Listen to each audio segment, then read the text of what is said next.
여호수아 1장 5절에서 9절까지 한 절씩 교독합니다. 너의 평생에 너를 능히 당할 자 없으리니 내가 모세와 함께 있던 것 같이 너와 함께 있을 것이니라. 내가 너를 떠나지 아니하며 버리지 아니하리니 마음을 강하게 하라, 담대히 하라.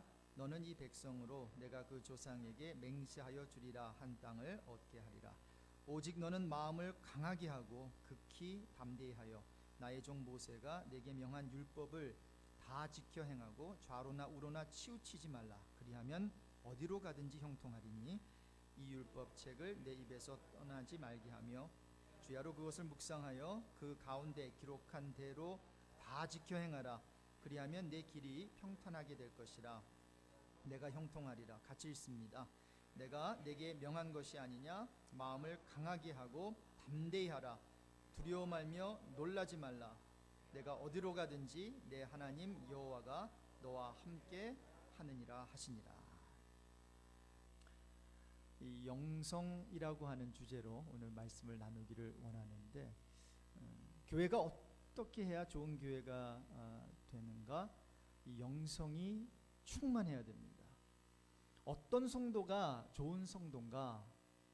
영성이 충만한 사람이에요. 스피리추얼리티가 있는 사람이죠. 그래서 오늘은 이 영성이 무엇인가, 그리고 이 영성과 관련해서 말씀 묵상에 대한 몇 가지 관찰 포인트를 살펴보기를 원합니다. 그리고 결론적으로 기록하는 영성을 개발하는 방법에 대해 생각해 보겠는데요. 이 영성이라고 하는 사전적 의미는 다음과 같습니다. 영성은요, 기독교 영성뿐만 아니라 불교의 영성도 있고요, 힌두교의 영성도 있고요, 모든 종교라면 이 스피리추얼리티가 있어요. 자, 그래서 이 영성이라고 하는 게 무엇인가 하면 종교적인 가치 있죠, value. 종교적인 가치에 붙잡혀서 영적인 삶을 살아나가는 것. 다른 말로 하면 내가 종교적인 빌리프가 있어요. 종교적인 어떠한 믿음이 있잖아요. 빌리프가 있잖아요. 거기에 붙잡혀 가지고 사는 삶의 상태를 영성이다라고 말합니다. 그래서 신앙의 인격, 신앙의 인품으로도 볼 수가 있어요. 그래서 여러분, 그렇기 때문에 기독교 영성이라고 하는 것은 우리가 삶을 살면서 여러 가지 일들이 많이 일어나잖아요. 거기에 대한 우리의 신앙적인 반응이에요. 뭐 살다 보면은 사람이 죽을 수도 있죠. 교통사고 날 수도 있죠. 병이 들 수도 있어요. 또 좋은 일이 일어날 수도 있고 좋지 않은 일이 일어날 수도 있는데, 그 모든 것에 대한 저와 여러분의 반응, 그런데 그냥 반응이 아니라, 그냥 리액션이 아니라 신앙적인 반응, 이것을 가리켜서 기독교 영성이다라고 하는 것입니다. 그래서 쉽게 말하면 말씀드린 대로 삶 속에 일어나는 모든 체험에 대한 무슨 반응이라고요? 신앙적인 반응. 우리가 믿는 대로 하나님이 이런 분이고 예수님이 이런 분이고 성령님이 이런 분인데, 그 모든 지식을 동반해가지고, 그렇기 때문에 나는 이러한 상황 속에서 이렇게 반응합니다. 리액트합니다. 이것이 기독교 영성이다, 이렇게 정의할 수 있겠습니다. 그런데 여러분, 신앙적으로 이렇게 반응하는 자체가 목적은 아닙니다. 영성 자체가 목적이 아니라는 거예요. 그러면 목적이 뭔가? 그렇게 반응해서, 신앙적으로 반응해서 뭐 하자는 거예요? 딱 한 가지, 예수 닮는 것입니다. 사도 바울이 말한 대로 예수 그리스도를 본받아가는 것이 모든 영성 추구의 궁극적인 목적입니다. 왜냐하면 기독교 영성의 본질은 딱 하나예요. 그리스도를 본받는가. 그래서 여기까지 살펴본 영성의 의미를 한 문장에 담는다면, 제가 설교 노트에 정리해 놓은 것처럼 삶 속에 일어나는 모든 일들을 신앙적으로 반응함으로 누구를 닮는 거예요? 그리스도를 닮아가는 상태다, 과정이다, 모습이다, 이렇게 말할 수 있겠어요. 그런데 여러분, 이렇게 영성으로 충만해지기를 원하십니까? 그렇게 되길 주님의 이름으로 축원합니다. 그런데 이게요, 저절로 생기는 게 아니다라는 거예요. 그냥 교회만 나와서 예배드리고 찬양하고 일어나라 그러면 일어나고 묵도하자 그러면 묵도하고, 그래서 교회 왔다 갔다 하면서 내가 1년 믿고 10년 믿어서 영성이 자라면 얼마나 좋겠어요. 그런데 그렇게 되지 않는다라고 하는 거예요. 이 영성은 그냥 생겨나는 것이 아니라 훈련이 필요해요. 그래서 영성 훈련을 spiritual training이라 그래요. spiritual formation이라 그래요. spiritual discipline이라고 해요. 그래서 여러분, 많은 성도들이 말씀드린 대로 그냥 교회만 나오면 믿음이 저절로 자라고 영성이 개발되는 줄 알고 있는데 그렇지 않다라고 하는 거예요. 뭐가 필요하다고요? 훈련이 필요해요. 자, 훈련은 힘든 거예요, 쉬운 거예요? 힘들어요. 그래서 피해요, 안 피해요? 피해요. 그러다 보니까 요즘 성도들이 어떻게 됐어요? 죄송합니다만 장교급 크리스찬이 아니라, 여러분만 빼놓고 쫄병급 크리스찬이 되어버렸어요. 왜? 훈련 안 받으니까. 군에는 입대했어요. 그래서 소줄이 됐어요. 그런데 훈련은 받기 싫어해요. 말이 됩니까? 그 나라가 어떻게 되겠어요? 전쟁하면 백전 백패입니다. 우리는 영적 싸움을 싸우고 있는 사람이죠. 우리는 플레이그라운드에 있는 사람이 아니라 배틀그라운드. That's where we are. We're right in the middle of the spiritual battleground, playground가 아니에요. 우린 절대로 놀고 쉽게 살면서 이 영적 싸움에서 절대로 이길 수가 없어요. 자, 그래서 어차피 예수를 믿고 어차피 신앙생활을 하고 계시기 때문에 여러분들이, 저와 여러분이 해를 거듭하면서 이 믿음이 자라고 영성이 깊어지려면 이 영성 훈련을 받으셔야 돼요. 받게 되는 저와 여러분 되시길 주님의 이름으로 축복합니다. 여러분, 그런 소원을 가지시고 오늘 말씀을 들으시면 여러분에게 굉장히 부담이 아니라 큰 유익이 될 것이라고 생각해요. 자, 오늘 본문을 보면 이제 모세가 죽었습니다. 이제 그의 후계자 여호수아가 그 뒤를 이어가는 모습이 나오는데, 이제 여호수아가 해야 하는 사명이 있었어요.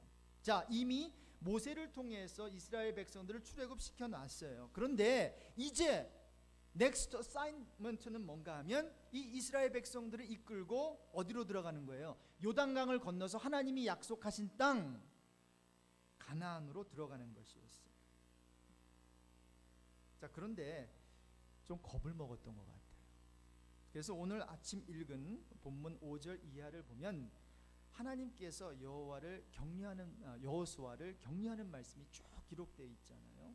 5절에 보면 그와 함께 하시겠대요. 너의 평생에 너를 능히 당할 자 없으리니 내가 모세와 함께 있었던 것처럼 내가 너와 함께 있어 줄 거야. 내가 너를 떠나지 아니할 거야. 그러면서 강하고 담대해. 자, 이같이 이제 격려를 합니다. 저는 저와 여러분이 우리 하나님께서 여호수아를 격려해 주신 것처럼 우리 서로를 격려하게 되길 주님의 이름으로 축복합니다. 우리 교회가 이렇게 격려로 가득 찼으면 좋겠어요. 자, 그런데 이렇게 격려해 주시는 이유가 뭐예요? 마음을 강하게 하고 담대하게 하여 뭘 하라는 거예요?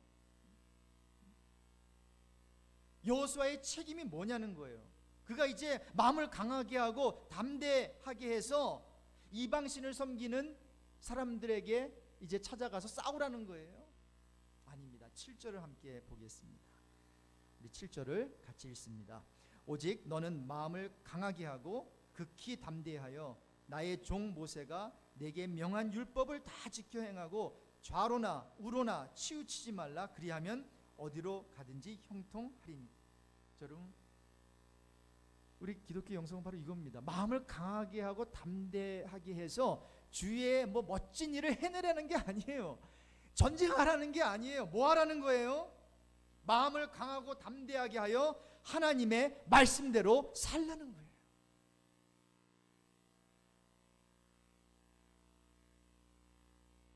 마음을 강하게 하고 담대하게 하라. 그렇다면 그 의미가 뭘까요? 마음을 정하라는 거예요. 마음을 정. 그래서 여호수아 24장 15절에 보면 마음을 정하는 고백이 나오잖아요. 만일 여호와를 섬기는 것이 너에게 좋지 않게 보이거든 너희 조상들이 강 저쪽에서 섬기던 신들이든지 또는 너희가 거주하는 땅에 있는 아무리 족속의 신들이든지 너희가 섬길 자를 오늘 택하라. 오직 나와 내 집은 여호와를 섬기겠노라. 이것이 마음을 강하게 하고 담대하게 정하는 것. 마음을 정하는 것. 자, 그래서 하나님의 말씀대로 살기 위해 우리의 마음을 정하는 거 굉장히 중요합니다. 이것이 여호수아의 중요한 책임이었어요. 하나님의 일을 하기 전에 이거 해라. 마음을 정해라. 우리 한국 표현으로 하면 일편단심으로 주님만을 섬길 것을 다짐해라. 그렇게 살고자 하는 바램을 가져라. 그러면 형통하게 될 것이야. 자, 그런데 그 같은 책임을 감당하기 위해서는 마음만 가지면 안 되고 필요한 게 한 가지가 더 있는데 그것은 8절에 기록된 대로 하나님의 말씀인 율법책을 뭐 하라는 거예요? 묵상하라. Meditate on the law day and night. 우리 8절을 다시 한번 읽을까요? 8절을 같이 읽습니다. 이 율법책을 내 입에서 떠나지 말게 하며 주야로 그것을 묵상하여 그 가운데 기록한 대로 다 지켜 행하라. 그리하면 내 길이 평탄하게 될 것이라. 내가 형통하리라. 자, 가나안 전쟁을 수행하고 백성을 준비시켜야 하는 바쁜 여호수아에게 하나님께서는 말씀을 묵상하라고 명령을 주신 것입니다. 여러분, 요즘도 만만치 않지만 그 당시 그 수백만 사람들이 이끌고 이제 가나안 땅으로 들어가는 거 쉽지 않습니다. 시간도 없었을 것입니다. 그런데 하나님께서는 아니야. 하지만 말씀 묵상만이 가장 복된 훈련이 될 수 있어. 말씀 묵상만이 너의 영적 성장을 가져다 줄 거야. 자, 그런데 여러분, 말씀 묵상의 시작이 뭘까요? 자, 말씀 묵상을 해야 되는데 말씀 묵상이 여러분 어떻게 시작이 될까요? 한번 생각해 보셨어요? 그치, 말씀 묵상해야지. We need to meditate on God's word. But how do we do it? Where does it begin?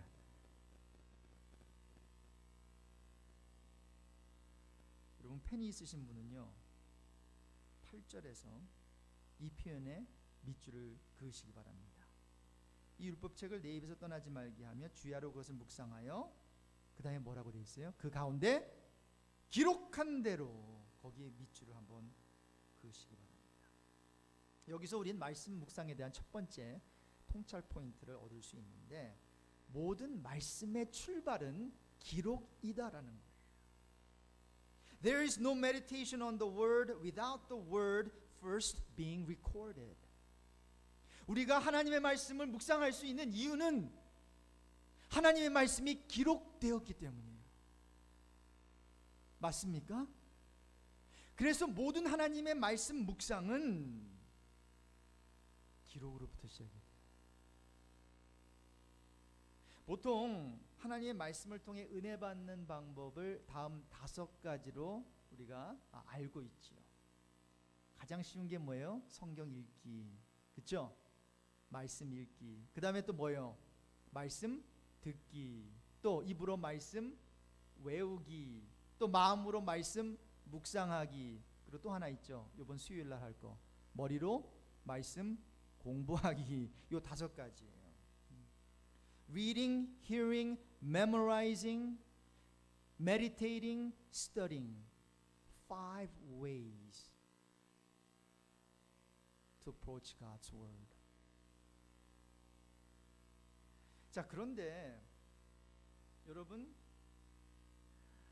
이렇게 오감 전체를 사용해서 하나님의 말씀을 전인적으로 우리 속에 흡수시키는 것인데, 생각해 보면 그 말씀을 누군가가 기록했기 때문에 우리는 읽을 수 있고 들을 수 있고 묵상하고 공부하고 외우는 거 아니겠어요? 그리고 여러분, 말씀 읽기를 말씀 읽기답게, 말씀 묵상을 말씀 묵상답게 만드는 게 바로 들은 말씀을, 들은 은혜를 받아 적는 기록입니다. 여러분, 말씀 외우기도 그렇고 말씀 설교를 들을 때도 그렇고 큐티를 할 때도 그렇고, 일단 여러분의 손에 펜을 들어서 기록하기 시작할 때 그것들의 효과가 더욱더 커지게 된다는 거예요. 여러분, 말씀 읽을 때 밑줄 하나 치는 행동, 라인 하나 긋는 게 아무것도 아닌 것 같아도 그 밑줄 하나하나의 능력이 살아나는 경우가 굉장히 많습니다. 설교를 들을 때나 신앙 강좌를 들을 때 액티브 리스닝을 하기 위해서 좀 더 적극적인 경청을 하기를 원한다면 여러분, 받아 적으면서 들으십시오. 아유, 목사님 교회까지 와서 공부하라는 거예요? 아닙니다. 하나님 닮자라는 거예요. 여러분 아세요? 하나님께서는 기록하시는 하나님이에요. 모세를 이제 부르셨어요. 그리고 이제 시내산에서 만나 주셨잖아요. 출애굽기 24장 12절 보시면 우리 같이 한번 읽는 게 좋겠네요. 같이 읽겠습니다. 여호와께서 모세에게 이르시되 너는 산에 올라 내게로 와서 거기 있으라. 너로 그들을 가르치려고 내가 율법과 계명을 친히 기록한 돌판을 내게 주리라. 자, 하나님께서 백성들을 가르치시기를 원하시는데 어떻게 하시겠다는 거예요? 먼저 기록하시겠다는 거예요. 왜? 기록해야 남으니까. 또 남은 것만이 영원하니까. 하나님의 말씀이 그렇게 놀라워도 누군가가 기록하지 않으면은 사라져요. 그 자리에서 하나님의 말씀을 들은 사람 외에는, 모세 외에는 다른 사람들은 그 베네핏, 그 혜택을 받을 수가 없어요. 그래서 하나님께서는 가장 먼저 친히 돌판에다가 당신의 손으로, 오른손잡이인지 왼손잡이인지 제가 모르겠지만 하여튼 가장 잘 써지는 손으로 우리 하나님께서 친히 기록하셨어요. 저와 여러분이 믿는 하나님은 기록하는 하나님이심을 믿습니다. 여러분, 우리 자녀들에게 가장 좋은 선물이 뭘까요? 가장 좋은 선물은 자녀를 위해서 남긴 글입니다. 편지가 될 수도 있고, 또 어떤 분은 보니까 신약 구약을 다 손으로 친필로 써가지고 그래서 그것을 유산으로 자녀에게 넘겨주는 그러한 부모도 제가 봤어요. Give Bible in his hands, Jesus in his heart, purpose in his life, and your child will not go astray. 여러분, 아이의 손에 성경을 주고 마음에는 예수를 주고 삶에는 목적을 준다면 그 아이는 방황하지 않을 것입니다. 바로 우리 하나님께서 돌판에다가 친히 기록하셨어요. 그것을 모세에게, 그리고 궁극적으로 이스라엘 백성에게 주시기를 원하셨던 거예요. 자, 하나님은 당신이 이같이 직접 기록하실 뿐만 아니라 기록하라고 명하세요. 출애굽기 34장 27절입니다. 같이 읽습니다. 여호와께서 모세에게 이르시되 너는 이 말들을 기록하라. 내가 이 말들의 뜻대로 너와 이스라엘과 언약을 세웠음이니라. 하나님께서 이렇게 기록된 10개 말씀을 이스라엘 백성에게 주었고, 이제는 모세를 통해 그분의 말씀을 직접 모세의 손으로 기록까지 시키셨어요. 왜? 돌판이 깨졌잖아요. 그렇죠? 하나님께서 써주신 첫 번째 돌판이 깨뜨렸다고요. 금송아지 만들고 난리치니까 화가 나가지고 다 깨뜨렸거든요. 다시 올라 그래가지고 이제 돌판 이제 가져오라 그래서 요번에는 그럼 네가 써란 말이죠. 하나님이 쓸 수 있어요, 없어요? 다시 쓸 수 있죠. 그런데 왜 모세에게 네가 쓰라 그래요?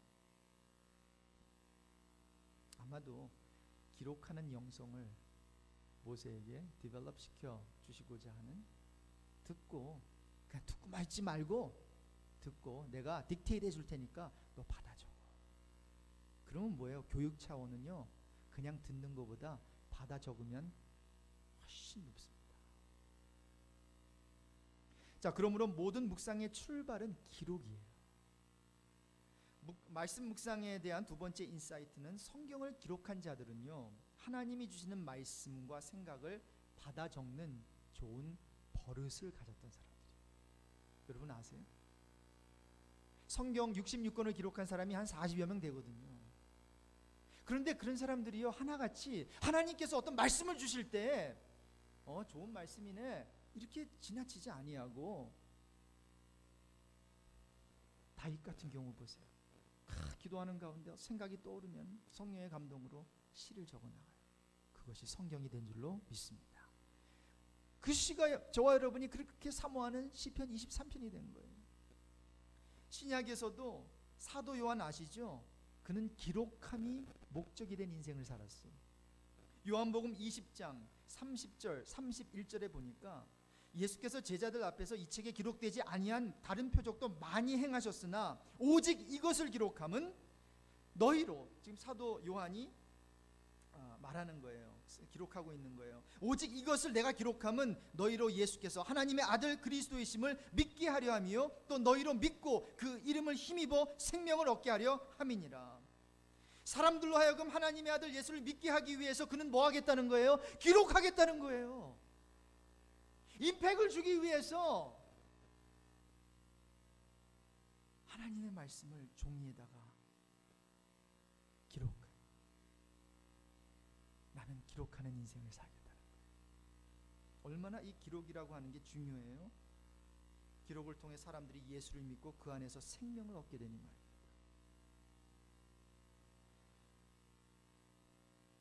반모섬에 있을 때도 그리스도께서 자기에게 보여주신 그 많은 환상이 있었잖아요.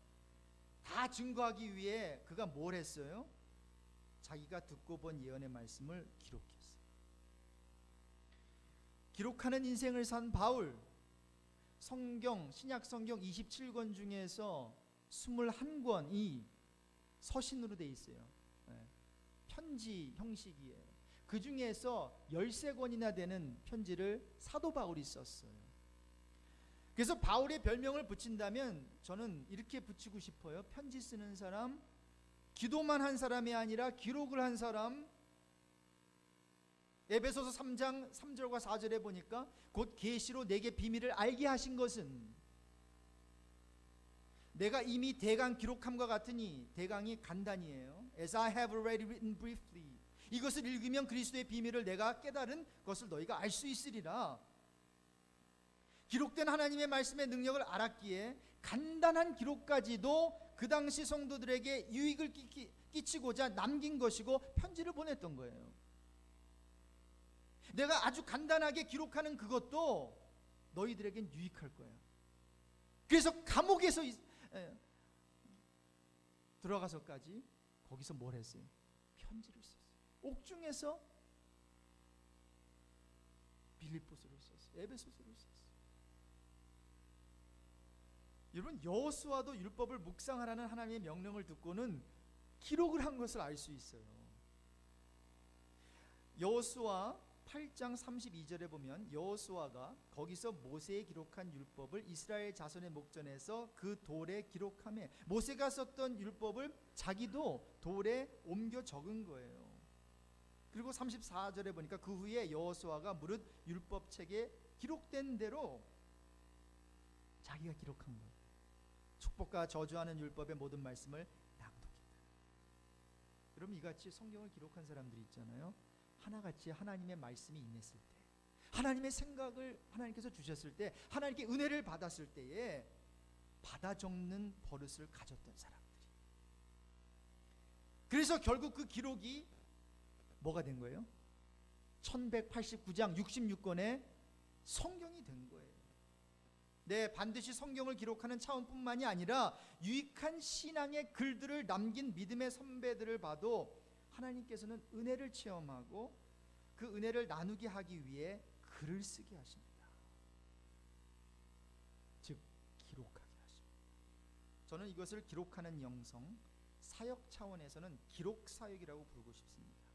기록하는 사역 굉장히 중요합니다.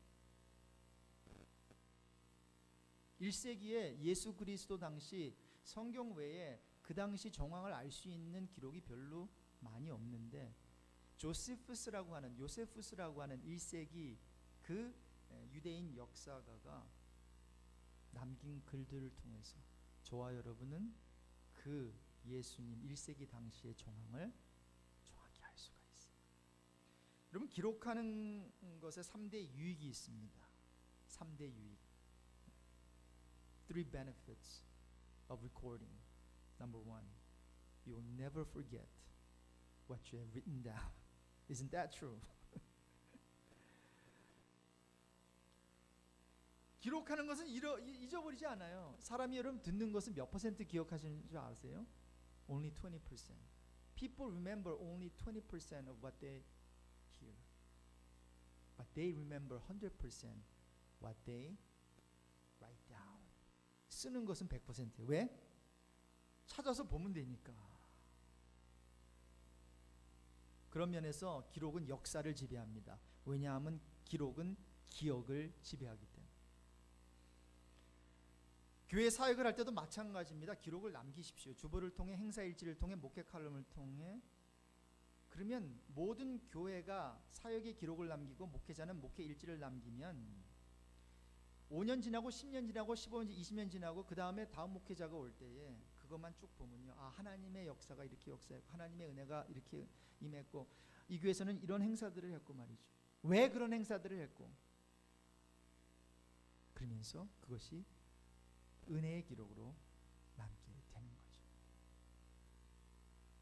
이인규 집사님 어머니가 한 22년 전에 이제 첫 애가 태어났다고 하니까 맞벌이하는 아들 부부 이제 도와주시려고 이제 한국에서 오셨던 것 같아요. 또 일제 시대 때 뭐 교육이 제대로 이루어지지 않았고 그래서 한글 쓰시는 것도 좀 서투신데 하루 일정을 써놓은 노트를 오랜만에 집사님이 발견하게 된 거예요. 요즘 좀 기도 생활 좀 더 열심히 해야 되겠다라는 생각에 기도 노트를 찾다가 우연찮게 22년 전에 미국에 오셔서, 그러니까 집사님이 한 28살 때였다 그런 것 같은데, 그렇죠? 그런데 이 노트를 발견을 했어요. 아침 6시 기상 올라가나요? 한 10분에서 20분 동안 아침 기도하시고 식사 준비하면서 야채즙을 만든다 이렇게 써놓으셨어요. 8시에 밥솥을 굽는다. 9시에 식사를 하고 9시 10시 때쯤 돼야 아기 목욕을 시킨다. 세탁을 하고 1, 2시에 점심 먹고 9시 40분에 저녁 식사, 11시 12시에 저녁 기도하고 쉰다. 세상을 떠나실 무렵에 엄마가 보고 싶으면 교회에 가라고 하셨던 어머니의 그 음성이 갑자기 들리는 듯 하면서요, 이 노트를 보면서 기도로 하루를 시작하고 기도로 하루를 마무리한 그 어머님이 그토록 보고 싶으시고 마음이 뭉클해지셨어요. 잠을 못 이루셨대요. 무엇 때문에? 어머니가 22년 전에 간단하게 기록해 놓은 일정, 하루 일정 스케줄 때문에. 그리고 그 간단한 기록은 22년 후에 아들로 하여금 나도 어머니처럼 기도하는 삶을 살아야지. 기도로 하루를 열고 기도로 하루를 마무리하고.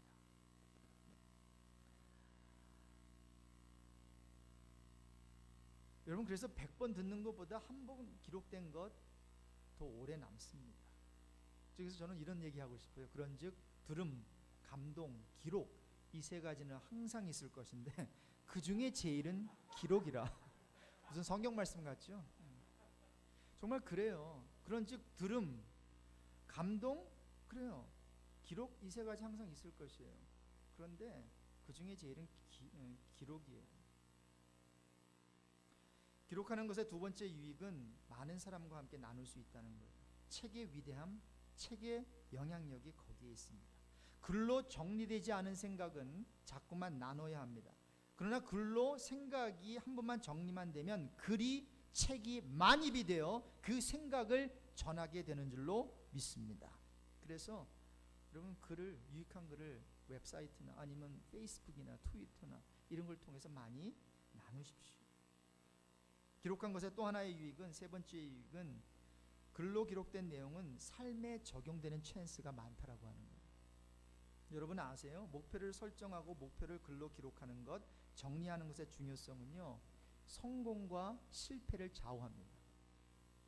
하버드 대학교의 연구 결과에 따르면 목표를 글로 기록하는 것의 중요성이 더욱 분명해지는데요, 뚜렷한 목표를 생각만 했던 사람들이 아니라 그것을 내가 어떻게 이루겠다, 무엇을 이루겠다, 언제까지 이루겠다, 그것을 일일이 조목조목 디테일하게 기록한 학생,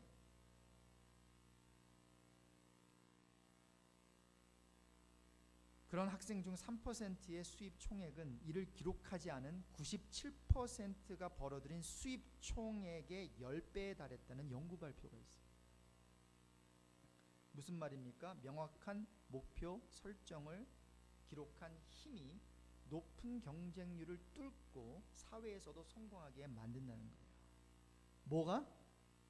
내 꿈, 내 비전, 내가 바라는 것을 기록한 사람. 우리 자녀들이 왜, 물론 성공이라는 게 지금 여기서 좀 세상 성공을 좀 얘기하는데 왜 성공하지 못하는지 아십니까? 아예 꿈도 없어요. 커서 뭐가 될지도 몰라요. 여러분 커서 뭐가 될지 아는 사람도 그것을 머리만 가지고 있고 종이에다 쓰지 않은 사람은 그걸 이룰 확률이 쓴 사람보다 적대요. 그러니까 정말 100명 중에 당신 뭐 원하는 줄 아십니까? 그리고 그것을 구체적으로 어떻게 이루어야 될지 기록해 놓으셨습니까? 하면은요, very few. 정확한 퍼센티지는 모르겠는데 굉장히 low percentage. 그러니 성공하는 사람이 다수일까요, 소수일까요? 소수죠. 성공하는 데는 이유가 있습니다. 남다른 노력이 있어요. 남이 하지 않는 것을 해요. 여러분, 저와 여러분이 신앙적으로도 성공하게 되길 주님의 이름으로 축복합니다. 자, 그렇다면 어디서 시작할 수 있을까요? 하나님이 하신 것처럼 하자고요. 성경을 기록한 사람들처럼 하자고요. 어디서부터요? 그 싼 펜 하나 구해다가 밑줄부터 긋자고요. 설교 노트를 좀 적자고요. 공부하자는 거 아니에요. 그러면서 영성을 한번 키우고자 하는 그런 어떤 결심을 하나님 앞에 보여주자고요. 여러분, 그렇다고 해서 지금 펜 없으니까 좀 발이 저려. 지금 나는 지금 적지 않고 있는데, 대부분이 지금 적지 않고 있어요. 그러니까 걱정하지 마세요. 그러나 그런 마음의 가짐을 가지자는 거죠. 자, 마지막으로 기록하는 영성을 개발하기 위한 3가지 방법을 말씀드리고 말씀을 정리하겠습니다. 첫 번째로, 여러분 설교를 들으실 때 받아 적으십시오. 다음 주부터라도 이제 제가 요약을 해놓으니까 그 블랭크에다가 여러분 펜으로 한두 단어라도 이렇게 기록하시면서 설교의 요점을 요약해서 몇 자라도 적으시면 유익합니다. 자, 제가 앞에 부분을 말하면 여러분 그 뒷부분을 여러분이 함께 외쳐주시기 바라는데, 한번 따라해 볼까요? 받아 적는 설교가 오래 남습니다. 다시 받아 적는 설교가 오래 남습니다. 제가 앞에 부분을 말하면 여러분이 받아 적는 설교가 오래 남습니다. 그걸 외쳐주시면 돼요. 감동을 준 설교가 오래 남는 게 아닙니다. 받아 적는 설교가 오래 남습니다. 재미있는 설교가 오래 남는 게 아닙니다. 받아 적는 설교가, 유익한 설교도 오래 남지 못합니다. 받아 적는 설교가, 머리에 쏙쏙 들어오는 설교도 오래 남지 못합니다. 받아 적는 설교. 박성호 목사의 탁월한 설교도 오래 남지 않습니다. 받아 적는. 자, 제가 앞에 부분을 말하면 뒷부분 말씀해 주는데 따라해 봅시다. 기록하면 다다. 자, 기록하면 다냐? 다시, 기록하면 다냐? 여러분, 기록하면 다 됩니다. 이것이 바로 성경이에요. 하나님께서는 다 주셨어요, 우리에게. 그래서 한 가지만 하라는 거예요. 기록해. 내가 말할 테니까, 내가 은혜를 체험하게 할 테니까, 내가 너에게 감동을 줄 테니까 너가 할 것은 기록해. 그리고 그 기록한 걸 통해서 나는 구원을 이룰 거야. 그것이 바로 성경인 줄로 믿습니다. 물론 66권의 성경을 쓰는 그런 차원에서 기록하는 건 아닐지라도 저와 여러분이 은혜 받았던 거 일기로 남기고 어떠한 노트로 남긴다면 그것을 통해서 우리 인규 집사님이 감동받으신 것처럼 여러분의 자녀는 물론이군요, 여러분 주위에 있는 사람들 감동받고 신앙생활 더욱더 잘하게 될 줄 믿습니다. 두 번째, 성경을 읽을 때는요 기록을 하십시오. 큐티 하실 때 말씀을 통해 주신 이해, 생각, 하나님은 어떤 분이신가, 예수님 어떤 분이신가, 성령님 어떤 분이신가, 이 묵상 질문하시면서 기록하는 거예요. 본문을 통해 기도해야 될 제목이 뭔가 쓰시는 거예요. 본문을 통해 나에게 주시는 격려, 충고, 지시의 말씀은 무엇인가. 우리가 말씀할 때 항상 세 가지를 주시거든요. 격려하시고 충고하시고 지시하시거든요. 소아시아 7교회에게 주신 하나님 주님의 말씀이 항상 요 세 가지거든요. 잘못하고 있는 거는, 잘하고 있는 거는 칭찬해 주시고, 못하고 있는 거는 지적해 주시고, 그리고 앞으로 해야 될 것을 지시해 주시거든요. 그럼 요 세 가지 중에 한 가지라도 있으면 그거 받아 적는 거예요. 그게 큐티예요. 큐티가 힘든 게 아니에요. 그리고 마지막으로 일상생활에서 일어나는 사건을 일지로 정리하십시오. 여러분, 다이어리와 저널은 좀 차이가 있어요. 일기와 일지를 구태여 우리가 좀 이렇게 구분하자면, 일기는 이런 겁니다. 그냥 일어난 상황만 얘기하는 거예요. 오늘 차 사고 났네, 오늘 밥 잘 먹었네, 오늘 교회 갔다 왔네, 주일 지켰네, 이거예요. 저널은 오늘 차 사고 났는데 몸에는 이상이 없음을 하나님께 감사한다. 요게 저널이에요. 그 일어난 해프닝에 대한 나의 반응을 여러분, 영성이 뭐라 그랬습니까? 나에게 일어나는 모든 일에 대한 신앙적인 반응이라 그랬잖아요. 자, 그래서 기록하는 영성을 디벨롭하기 위해서 이제 오늘부터 여러분 일주일 사시는 동안에 어떤 해프닝이 있을 때, 사건이 일어날 때 그냥 지나치는 것이 아니라 간단하게라도 적는 거예요. 아, 이런 일이 일어났는데 하나님께 감사합니다. 오늘도 내 와이프가 아프네, 왜 이렇게 자주 아프지? 하지만 누구처럼 365일 아프지는 않으니까 감사하네. 뭐 이런 거죠.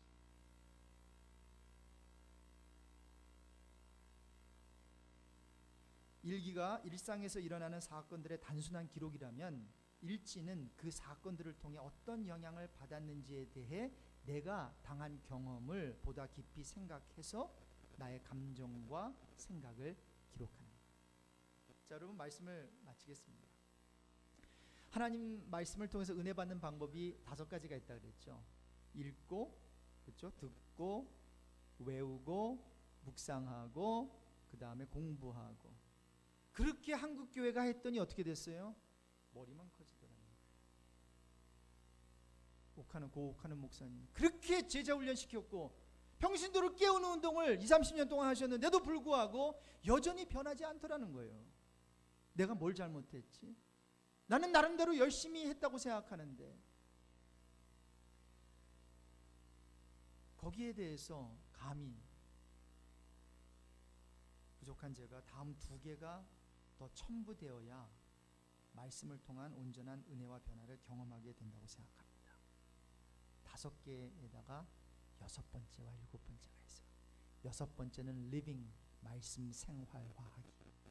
그리고 writing, recording, 말씀 기록하기. 그럼 말씀을 기록하면서 말씀을 읽고 듣고 외우고 묵상하고 공부하고, 이것을 하면서 말씀을 생활화하는 것이 한국교회 성도들의 삶이 된다면 더 많은 변화와 은혜를 경험하게 될 것이라고 믿습니다. 기록하는 영성을 키우기 위해서 다음과 같은 생뚱맞은 기도를 드려봅니다. 주여, 나의 손에서 펜이 떠나지 않게 하소서. 거룩하신 하나님 아버지, 오늘도 귀한 주일 또 하나님께서 영성에 대해서 생각해 보게 하시고, 정말 하나님께서 중요시 여기시는 그 기록하는 영성, 참 이 기독교의 역사 또 하나님을 믿는 역사가 하나님의 말씀을 주심으로, 그것이 기록됨으로, 성경이 만들어짐으로 우리가 신앙의 삶을 살게 되는데, 하나님, 우리가 말씀을 읽고 듣고 외우고 묵상하고 공부할 뿐 아니라 말씀을 기록하며 말씀을 생활화하는 데까지 나아감으로 더욱더 귀하신 하나님을 깊이 체험하여 하나님의 그 사랑의 깊이와 높이와 넓이가 어떤 것인지 매일마다 경험하는 축복된 인생 다 되게 하여 주옵소서. 예수 그리스도의 이름으로 기도합니다. 아멘.